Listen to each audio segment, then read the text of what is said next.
The gelding's front left leg buckled just as the sun began its descent behind the distant Sierra Nevada peaks, and Wade Armstrong knew with a sinking certainty that he would not make it to the next town before nightfall.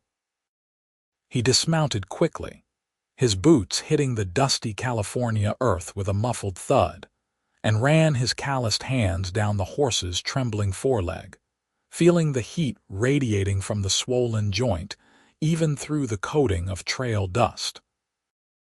The animal had carried him faithfully for 3 years across half the Western Territories, and now here they were, stranded on a lonely road outside what appeared to be a small homestead, the only structure visible for miles in any direction amid the rolling golden hills of the Mother Lode country. The year was 1876, and Wade had been riding hard from Nevada, carrying dispatches for a mining outfit that operated between Virginia City and the camps scattered throughout the California gold country. The work paid well enough to keep him fed and his horse shod, which was all a man really needed in these parts. He had planned to reach Jamestown by nightfall, collect his payment, and perhaps spend a night in a real bed before heading back out, but fate had other plans.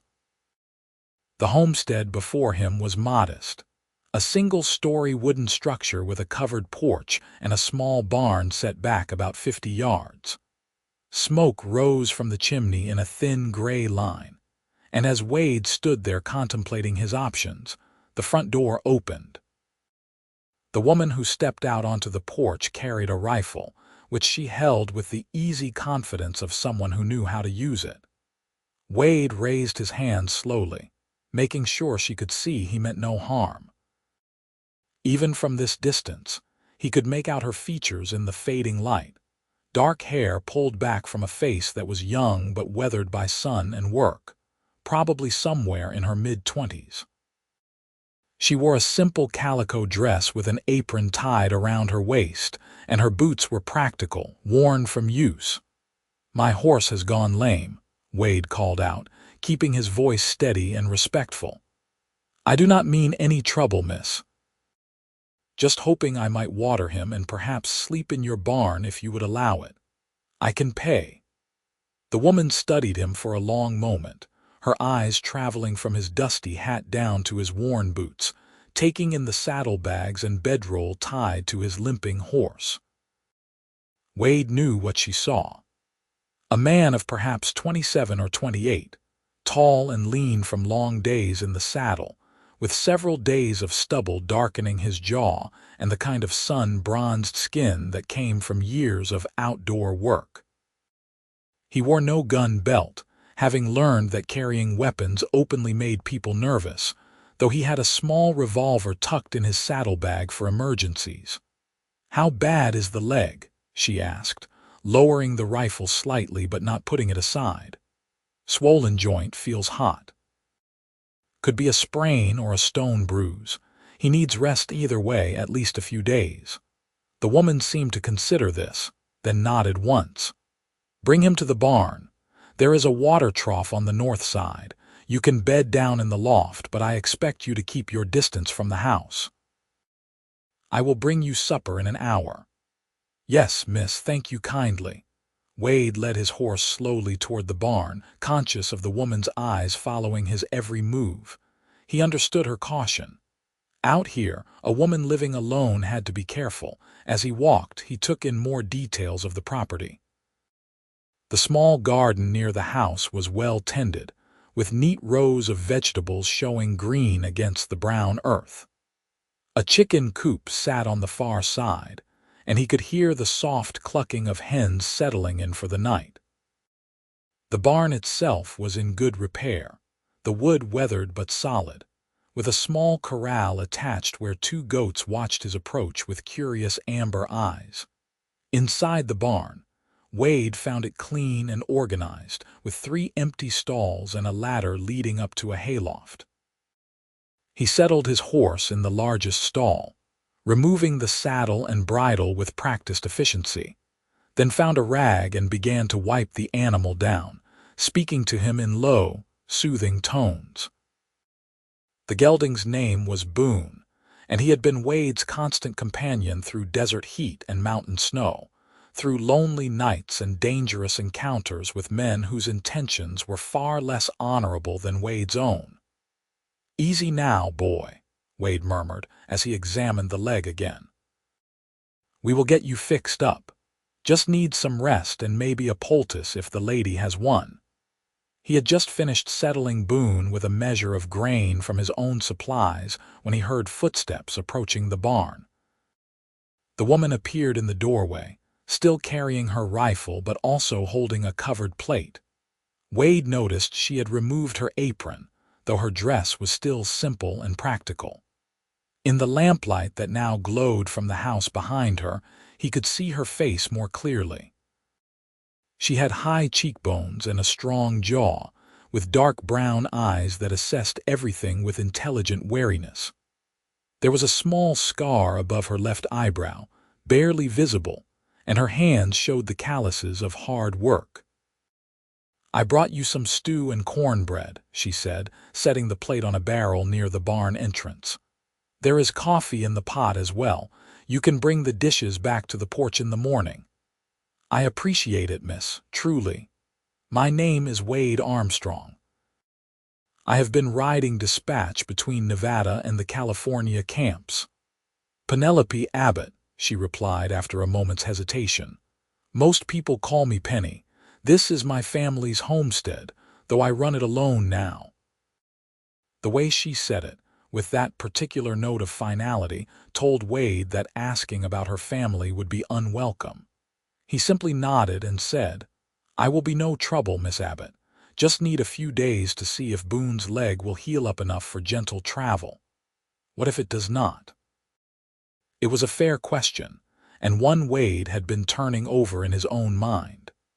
"Then I suppose I will need to figure something out. Maybe find work in Jamestown until I can afford another horse, or see if someone there wants to trade for a lame one and some cash." Penny's expression softened slightly at this. "Let me look at the leg in the morning. My father was good with horses and he taught me some. I might be able to help. I would be grateful for that." She nodded again, then turned to leave. Wade watched her walk back to the house, her movements efficient and purposeful. When she disappeared inside, he finally allowed himself to relax, settling down on the barrel to eat the stew she had brought. It was good, thick with vegetables and chunks of meat, seasoned with herbs he could not quite identify. The cornbread was still warm, crumbling perfectly in his hands. As he ate, Wade thought about the woman who lived here alone, managing a homestead in country that was not always kind to solitary folks, especially women. She had to be tough as iron under that calico dress, and smart enough to know when to trust and when to be cautious. The night sounds of the California foothills settled around him as he finished his meal. Crickets sang in the grass, and somewhere in the distance, a coyote howled at the rising moon.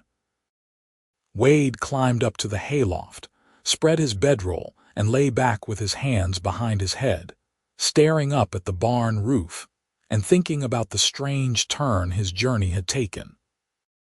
He had passed through dozens of towns and homesteads in his years of riding, rarely staying more than a night or two in any one place. Something about this place felt different, though he could not put his finger on exactly what. Maybe it was the quiet competence he sensed in Penny Abbott, or maybe it was simply the bone-deep weariness that came from too many years of drifting without a real destination. Sleep came slowly, and when it did, Wade dreamed of endless roads and a horse that never went lame. Morning came with the sound of roosters crowing and early sunlight streaming through gaps in the barn walls. Wade descended from the loft to find that someone had already filled Boone's water bucket and left a fresh measure of grain. He stepped out into the cool morning air, stretching muscles stiff from sleeping on hay, and saw Penny working in her garden, a basket on her hip as she gathered vegetables. She wore a different dress today, faded blue with the sleeves rolled to her elbows, and her hair hung in a single braid down her back. Wade retrieved the dishes from the night before and walked them to the porch as instructed, setting them on the top step. Penny looked up from her work, shaded her eyes with one hand, and called out, "Give me a few minutes and I will come look at your horse." "No rush, Miss Abbott. I am grateful for any help."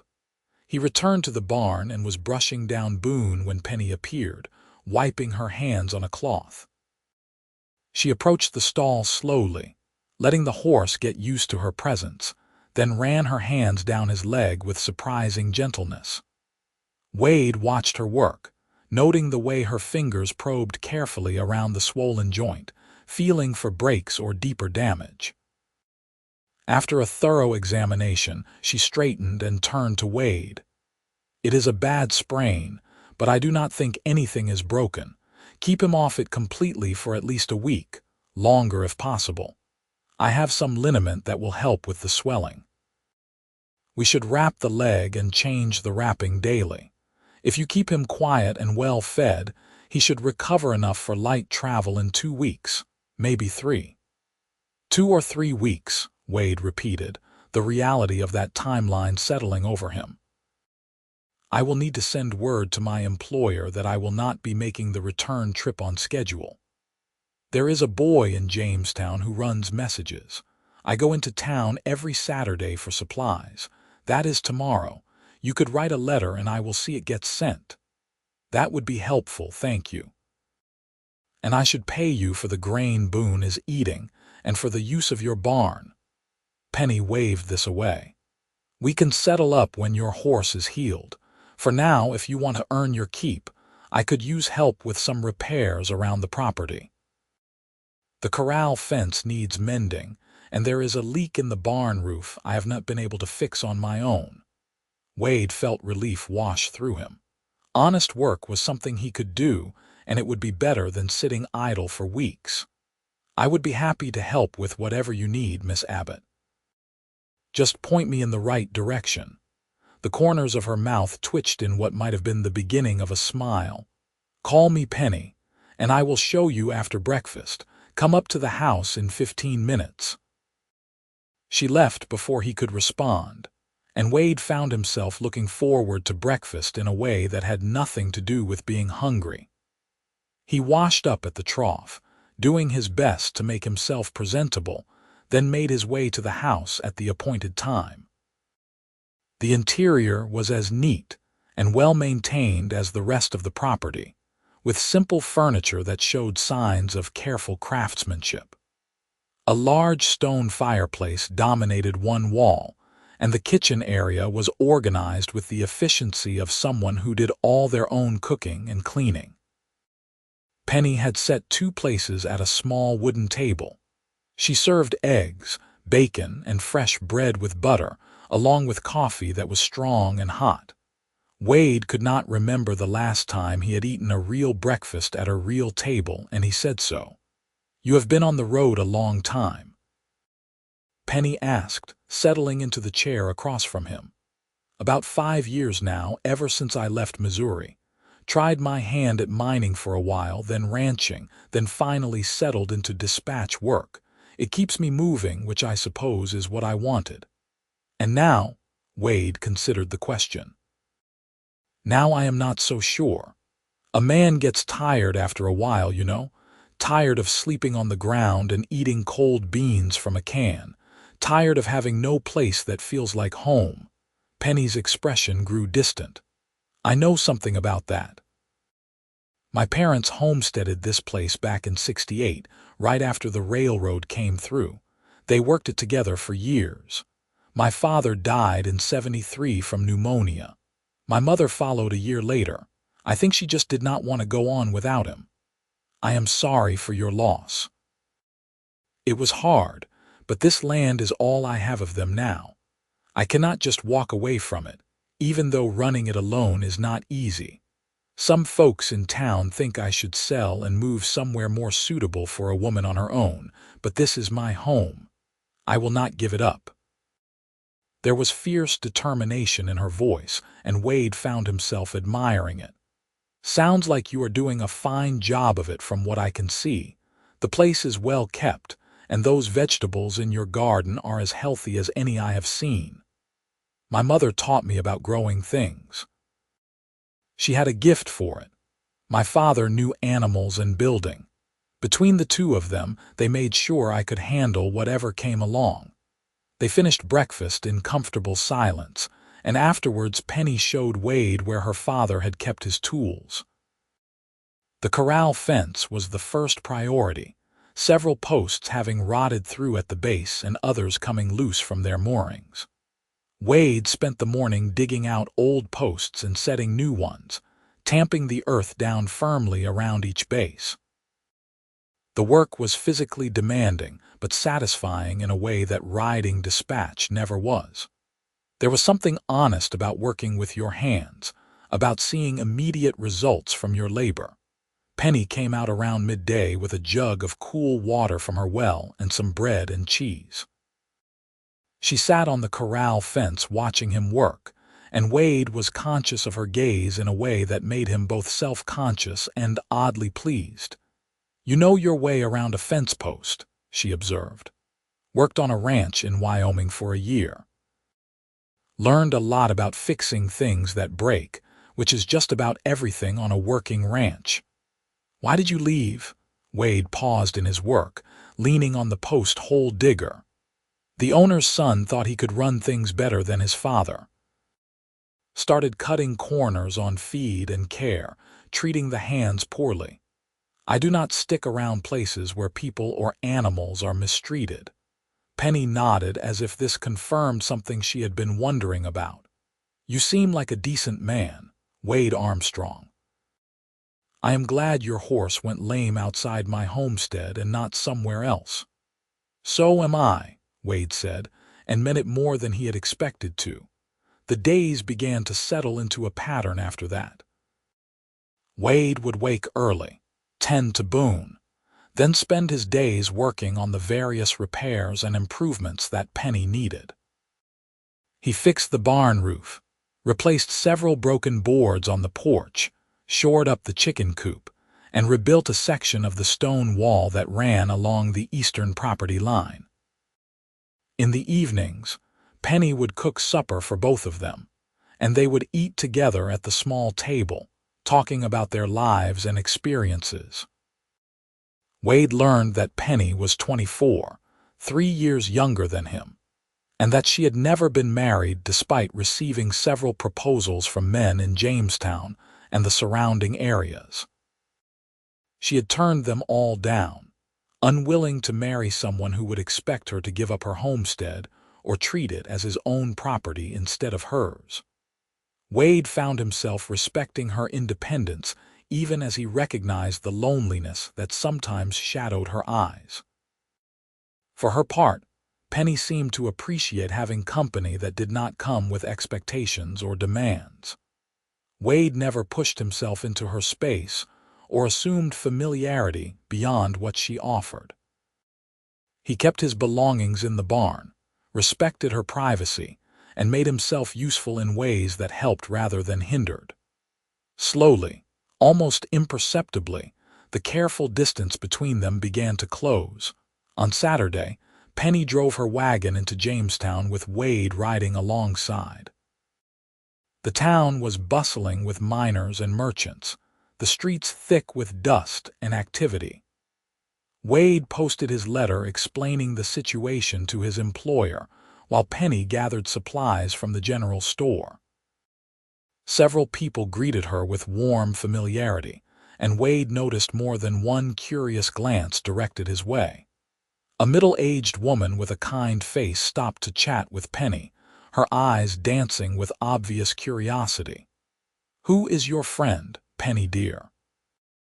the woman asked, though her gaze was fixed on Wade. "This is Wade Armstrong. His horse went lame near my place, so he is helping with some repairs while the animal recovers. Wade, this is Mrs. Henderson.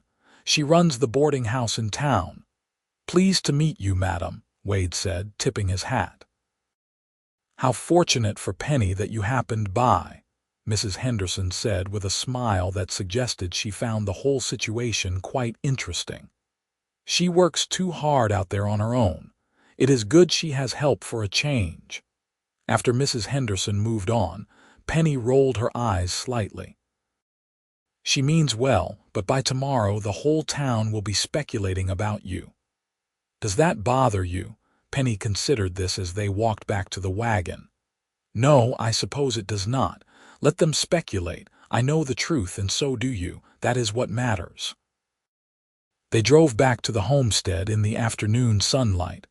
The wagon loaded with flour, sugar, coffee, and various other supplies.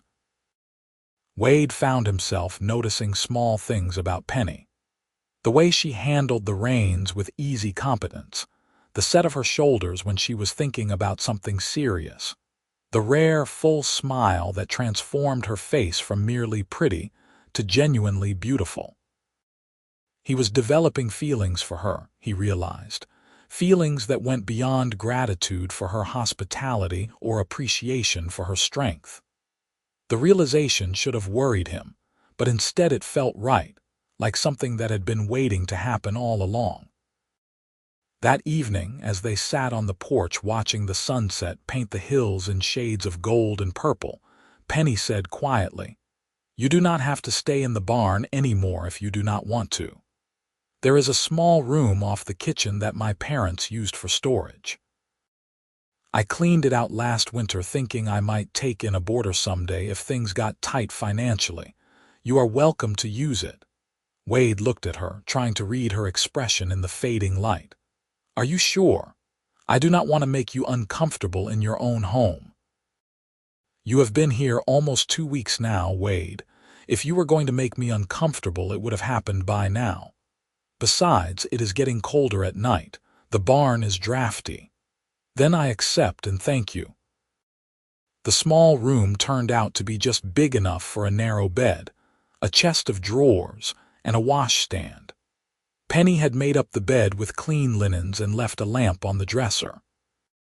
It was simple but comfortable, and more importantly, it meant Wade was now part of the household rather than just a temporary visitor sheltering in the barn. The significance of this shift was not lost on either of them.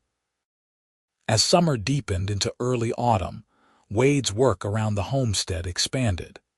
He helped Penny harvest vegetables from her garden, repair tools that had broken during the year, and prepare for the coming winter.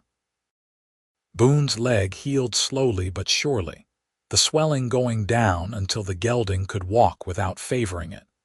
Wade knew he should be thinking about moving on, about getting back to his work, but the thought of leaving grew less appealing with each passing day. One evening in late September, as they sat together after supper, Penny said, "Your horse is nearly healed. You could probably leave within the week if you needed to." Wade's heart sank, though he tried not to show it. "I suppose I could. I have gotten word back from my employer. They found another rider to cover my route, so I am not leaving anyone in the lurch. So you have no reason to stay."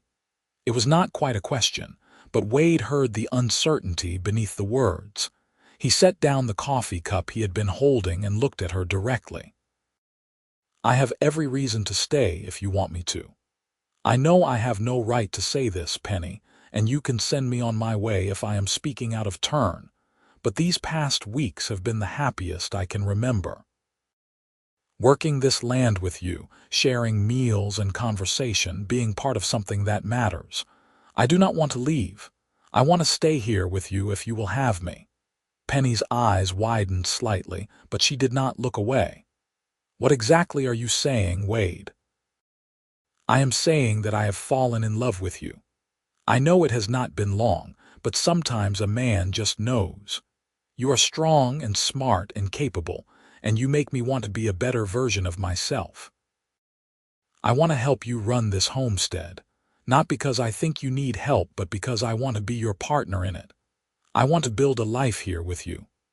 For a long moment, Penny said nothing, and Wade felt his heart hammering against his ribs. Then she reached across the table and took his hand, her calloused palm warm against his. "I have been alone for a long time," she said softly.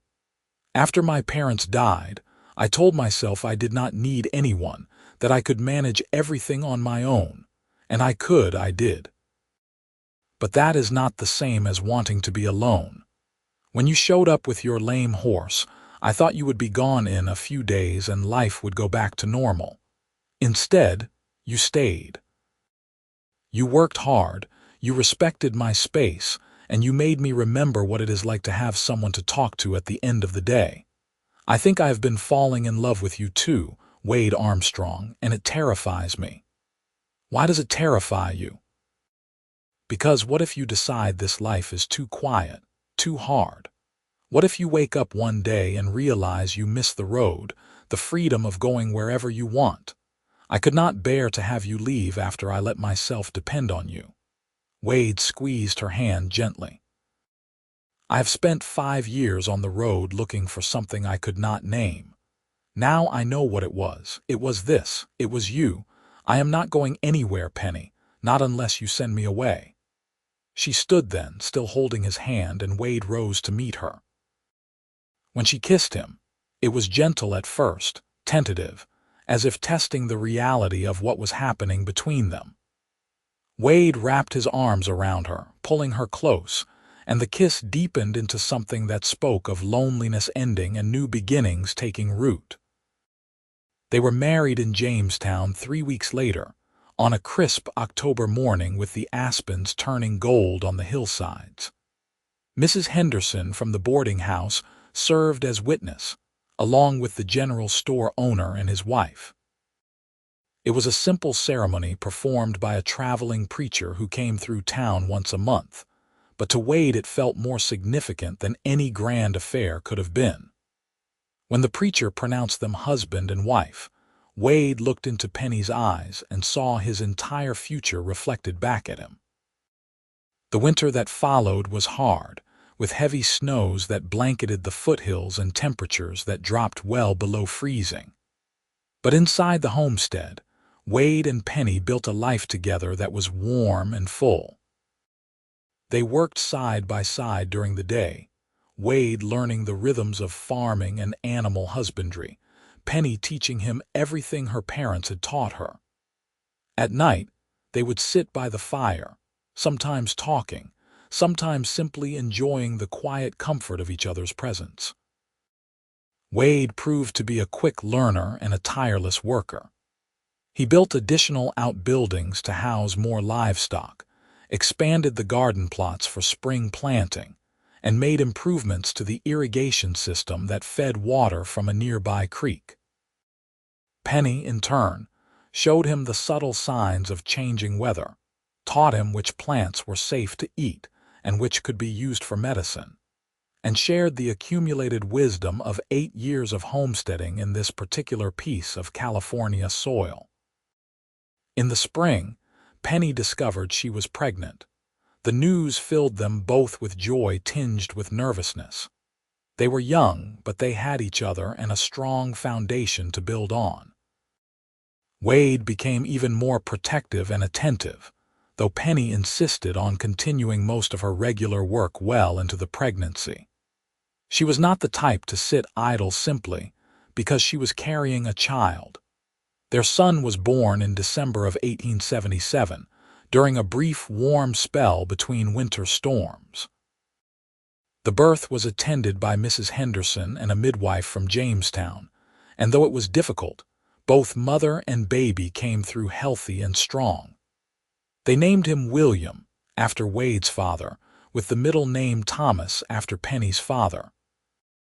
Wade held his son for the first time with trembling hands, overwhelmed by the fierce protectiveness that surged through him. This tiny person was depending on him completely, and Wade vowed silently to be worthy of that trust. Parenthood brought new challenges and joys. Wade learned to function on very little sleep, to change diapers with surprising efficiency, and to soothe a crying baby with a patience he had not known he possessed.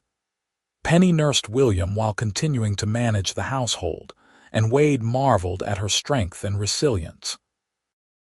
They were a team, supporting each other through the exhausting early months of new parenthood. As William grew from infant to toddler, the homestead continued to prosper. Wade's improvements to the irrigation system allowed them to expand their crops, and they began selling surplus vegetables and grain in Jamestown. Penny started raising chickens not just for eggs but for meat, and Wade built a larger coop to accommodate the growing flock. They acquired 2 milk cows, which meant fresh milk, butter, and cheese. Life was far from easy, but it was satisfying in a way that Wade's years of drifting had never been. In the evenings, after William was asleep, Wade and Penny would sit together and talk about their dreams for the future. They wanted more children, though they agreed to wait until William was a bit older. They talked about eventually expanding into cattle ranching, using the grazing land in the hills above the homestead. Wade wanted to build Penny a bigger house someday, with more rooms and modern conveniences, though Penny insisted she was perfectly happy with what they had. "This house has good bones," she would say. "We can add on to it as we need, but I do not need anything fancy. I just need you and our family." Wade would kiss her then, still amazed after all this time that she was his wife, that this life was his life. William proved to be a bright and curious child, always getting into things and asking endless questions. He had his mother's dark eyes and his father's light brown hair, and a stubborn streak that came from both sides. By the time he was 3, he was following Wade around the property, wanting to help with every task no matter how small. Wade made him a miniature shovel and rake, and William would dig alongside his father in the garden with serious concentration. In 1880, Penny became pregnant again. This time the pregnancy was easier, and when their second child arrived in early 1881, it was a girl.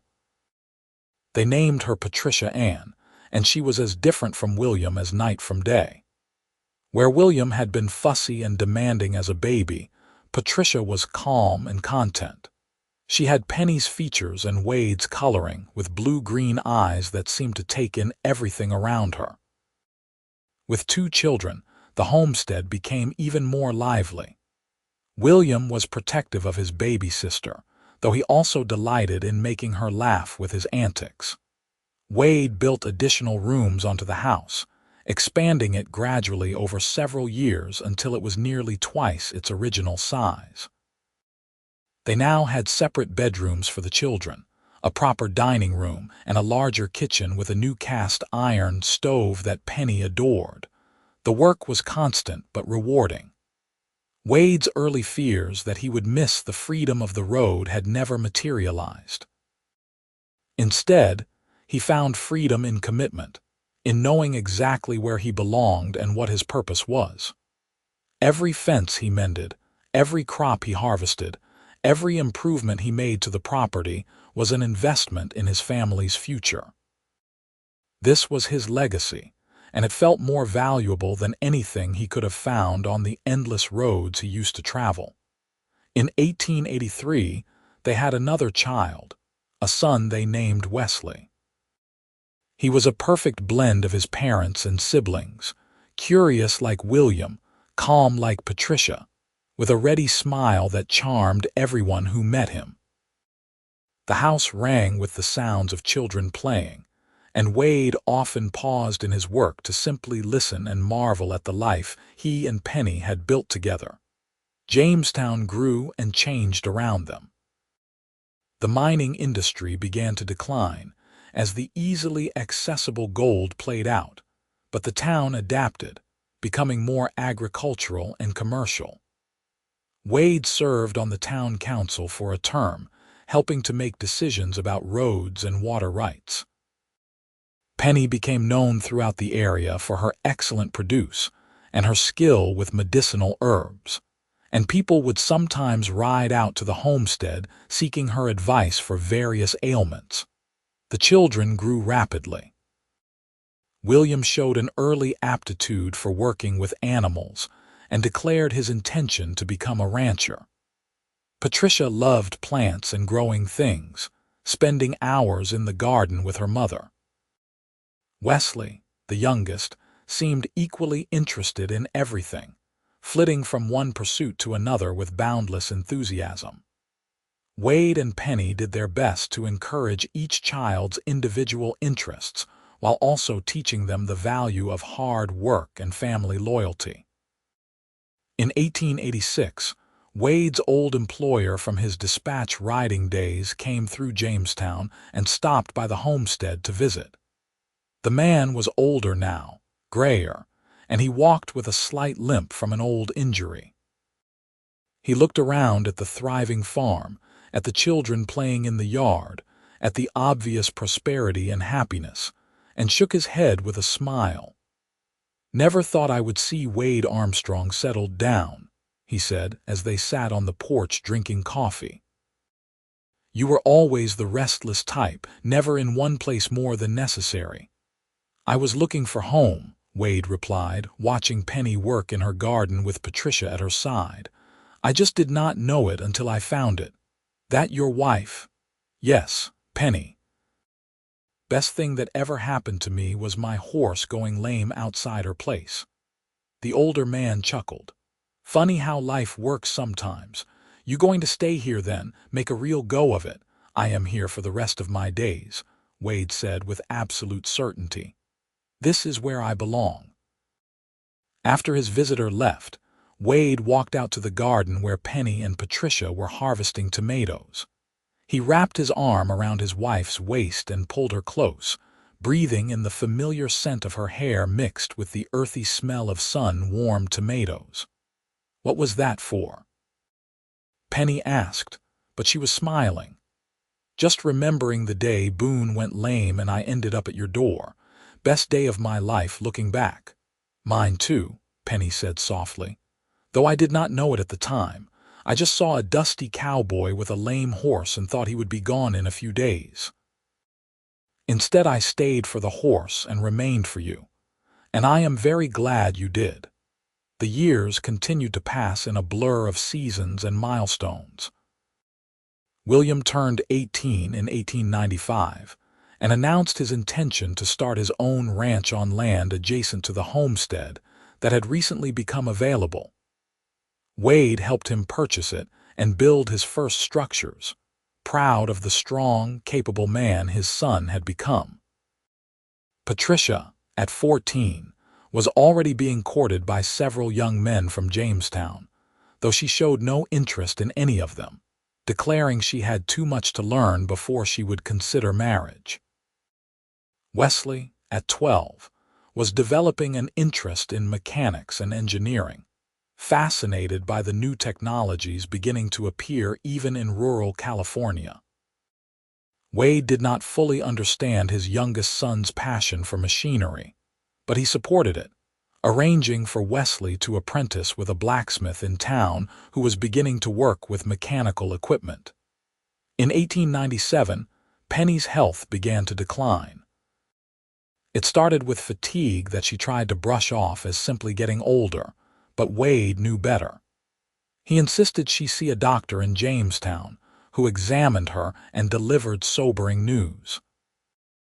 Penny had developed a heart condition, likely congenital, that had been exacerbated by years of hard physical labor. The doctor recommended rest and reduced activity. Penny's response was characteristically stubborn. "I am not an invalid, and I will not act like one. I will do what I can do and rest when I must, but I will not give up living my life." Wade wanted to argue, to insist she take better care of herself, but he knew his wife too well. Instead, he quietly rearranged their workload, taking on more of the physical tasks and encouraging the children to help more around the house. Patricia, now 16, stepped up without being asked, managing much of the household work and garden maintenance. William visited regularly, always bringing meat or other supplies and checking to see if anything needed fixing. For 5 more years, Penny maintained her independence and vitality, though Wade could see the toll the heart condition was taking.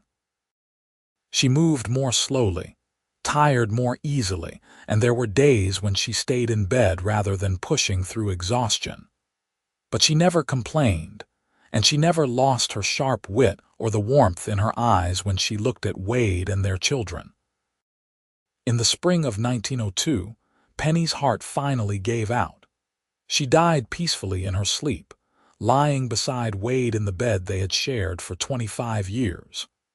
Wade woke at dawn to find her gone, and the grief that crashed over him was unlike anything he had ever experienced. This woman who had taken him in when his horse went lame, who had given him a home and a family and a purpose, was simply gone. The funeral drew people from all over the region. Penny had touched many lives during her 50 years, and the little church in Jamestown was packed with mourners. Wade stood with his children, accepting condolences from what felt like hundreds of people, all of them sharing stories about Penny's kindness, her wisdom, her strength.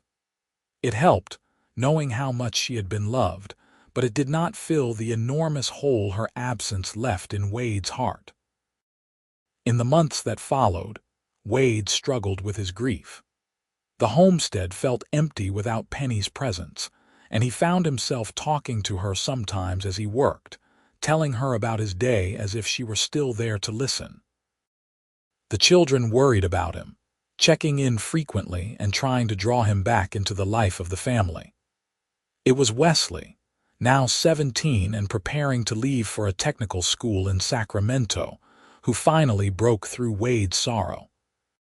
"Father," Wesley said one evening as they sat on the porch, "Mother would not want you to give up on living. She would want you to keep going, to take care of this place she loved so much. You taught us that the best way to honor someone is to live the values they believed in. Mother believed in this land, this family, and the life you built together. Do not let her death diminish that." Wesley's words struck home. Wade realized his son was right. Penny had fought to maintain her independence and vitality even when her body was failing. The least Wade could do was honor her memory by continuing the work they had started together. Slowly, painfully, he began to re-engage with life. He helped William expand his ranch, advised Patricia on managing the homestead garden, and followed Wesley's progress at technical school with interest. In 1903, Patricia married a young man from Jamestown named Daniel Morrison, a school teacher with a gentle disposition and a genuine respect for Patricia's knowledge and capabilities. Wade walked his daughter down the aisle with mixed emotions, happy for her but acutely aware of Penny's absence. He knew Penny would have loved seeing Patricia as a bride, would have taken charge of all the preparations with her characteristic efficiency. Still, the wedding was beautiful, and Wade could almost feel Penny's presence in the warm spring breeze that blew through the church. William married the following year, and Wesley finished his technical education and took a position with a manufacturing company in San Francisco. The children were building their own lives now, which was exactly as it should be, but it left Wade increasingly alone on the homestead. He was 63 years old, still strong enough to work but no longer young. The property was too large for one man to manage alone, even with occasional help from William and Patricia. Wade began to consider his options. He could sell the homestead and move into town, live a quieter life with fewer responsibilities. He could deed the property to William or Patricia and live with one of them. Or he could stay here, in the home he and Penny had built, maintaining it as best he could for as long as he was able. The choice felt significant, weighted with meaning beyond practical considerations. In the end, Wade decided to stay. This land held too many memories, too much of his life with Penny to abandon it. He made arrangements with William to help with the heavier work, scaled back his crops to a manageable size, and settled into a quieter rhythm of life. He spent his days working the garden, tending the animals, and maintaining the buildings. In the evenings, he would sit on the porch and watch the sunset paint the hills, remembering all the times he and Penny had sat here together. The years passed more gently now. Wade's hair turned fully white, his movements slower but still sure. He became something of a fixture in Jamestown, the old cowboy who had settled down and built a family, who had loved one woman for his entire adult life. Young couples would sometimes seek his advice about marriage and building a life together, and Wade would tell them what Penny had taught him. That partnership meant respecting each other's strengths, supporting each other through weaknesses, and never taking for granted the gift of having someone who truly knows you. In 1910, Wade turned 71. William and Patricia threw him a birthday celebration at William's ranch with all the grandchildren there. Wade had 8 grandchildren now, ranging in age from 2 to 15, and they brought him enormous joy. He told them stories about their grandmother, about the early days of the homestead, about a time when this whole region was wild and unsettled. The grandchildren listened with wide eyes, finding it hard to imagine their gentle grandfather as a young man riding dispatch through dangerous territory. That evening, after the celebration wound down and the family had gone home, Wade stood alone on his porch watching the stars emerge in the darkening sky. He thought about the long, winding road that had brought him here, about the lame horse and the woman who had taken them both in. Everything good in his life had stemmed from that one chance encounter.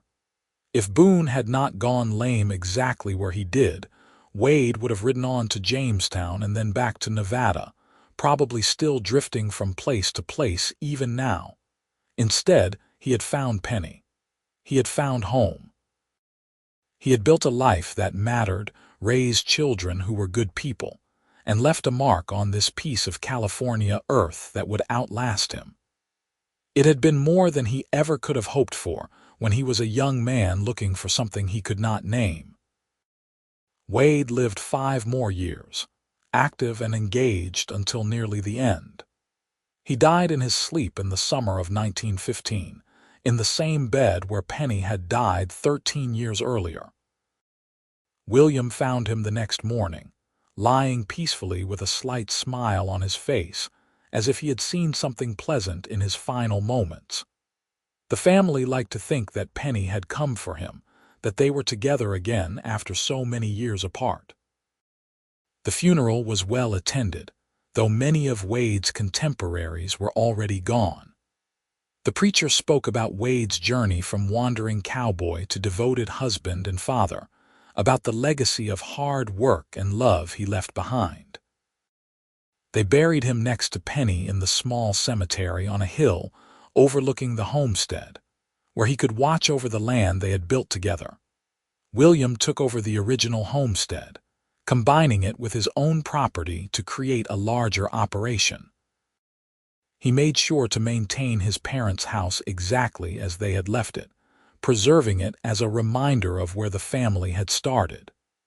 Patricia and her husband eventually moved into a house on the property as well, wanting to stay close to the land their mother had loved so much. Wesley visited regularly from San Francisco, bringing his own children to see where their grandfather had lived and worked. The grandchildren grew up hearing stories about Wade and Penny, about how a lame horse had brought them together, and love had kept them together through hardship and joy. The stories became part of the family mythology, passed down through generations. The homestead itself remained in the family for decades, a tangible link to the past, and a reminder of what could be built when 2 people committed to a shared vision. The land that Penny's parents had claimed in 1868 continued to produce crops and support livestock well into the 20th century. The house that Wade had expanded and improved stood strong through earthquakes and storms. The values that Wade and Penny had lived by, hard work, honesty, mutual respect, and devotion to family, became the foundation on which their descendants built their own lives. In the end, Wade Armstrong's story was not particularly dramatic or exceptional by the standards of the Wild West. He had not struck it rich mining gold, had not fought in famous gunfights, had not been involved in any of the legendary events that defined the era. What he had done was simpler but perhaps more meaningful. He had found love in an unexpected place, built a family with patience and care, and lived his life with integrity and purpose. The lame horse that stopped outside Penny Abbott's homestead in 1876 had carried him to exactly where he needed to be, and Wade had been wise enough to recognize it and brave enough to stay. Their love story was quiet but powerful, a testament to the idea that sometimes the most important journeys end not with grand adventure but with coming home.